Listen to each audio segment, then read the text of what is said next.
Appreciate کروں گا اور وزارت تعلیم کو بھی کر دوں گا اور صوبہ حکومت کو بھی کر دوں گا. ہمارا ذاتی جھگڑا تو اس سے نہیں ہے.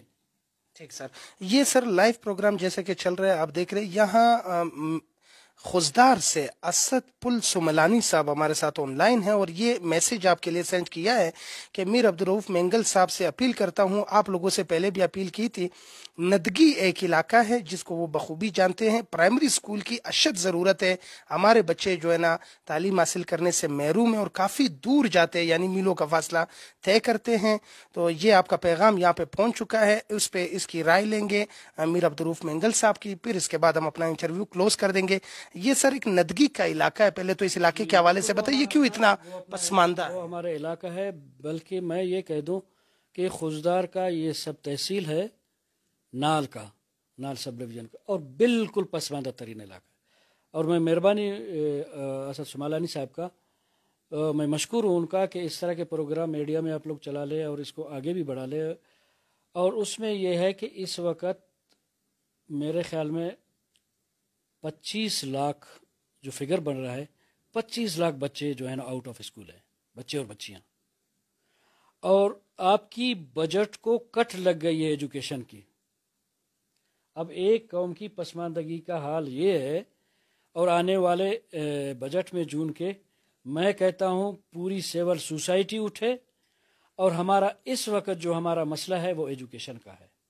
اور ایجوکیشن میں ابھی 22 لاکھ میں یہی ندگی بھی آتا ہے, اور تمام آپ کے ڈسٹرکٹ آتے ہیں, تمام ڈویژن آپ کے آتے ہیں, بلوچستان کے دور دراز علاقے اس میں شامل ہے, کہ وہاں پہ آپ نے 20 لاکھ بچوں کا ٹارگٹ آپ اچیو کرنے کے لیے ایک اہم منصوبہ جون کے بجٹ میں آپ رکھے, اور سب سے زیادہ بجٹ آپ ایجوکیشن کو دے دیں, اس کے بعد اس سے بڑھ کر آپ ہیلتھ کو دے دیں, اس کے بعد آپ اپنے لینڈ آرڈر یا باقی چیزوں کو, ڈیولپمنٹ کو, ان چیزوں کو دے دیں.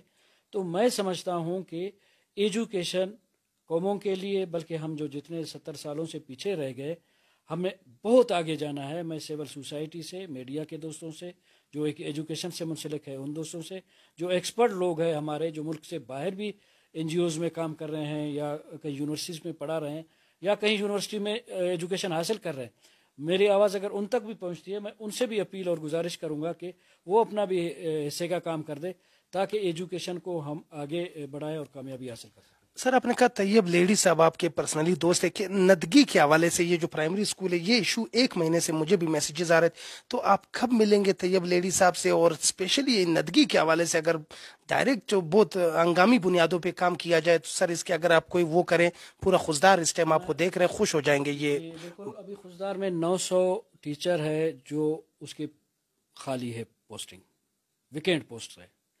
ان کے لیے میں نے ڈسٹرکٹ ایجوکیشن آفیسر سے اور میں نے سیکٹری تجب لڑی سے بھی بات کی تھی, بلکہ ایک ملاقات میرے 2 مہینے پہلے بھی ہوا تھا. اور ندگی کا میں نے ڈسٹرکٹ ایجوکیشن آفیسر کے نوٹس میں لا چکا ہوں خود. اور صرف ندگی نہیں ہے, اس طرح کے سینکڑوں ایجوکیشن کے مسائل ہے جو میں نے ڈپٹی کمشنر اور کمشنر صاحب کو بھی دیے, اور ایجوکیشن آفیسر کو اور ڈویژنل ڈائریکٹر کو, اور وہ ایسینی وہاں سے بنا کے میرے خیال میں وہ سیکٹریٹ کو بھیجے ہیں. آگے فردر سیکٹری اس پہ وہ کر دے گا. میں کہتا ہوں کہ اس وقت جو 7000 ایجوکیشن کی پوسٹ ہے, جو ایس سی ٹی ہے, جو ٹیچرز ہے آپ کی ٹیچنگ کیڈر سے ہیں, ان کی بلوچستان میں ضرورت ہے. اور یہ دوسری بات یہ ہے کہ ابھی 2 مہینے مارچ میں اسکول کھلے تھے, اپریل, یہ مئی, اب جون آنے والا ہے, اب 3 مہینے آنے والے ہیں, ان میں 3 مہینے گزر رہے ہیں.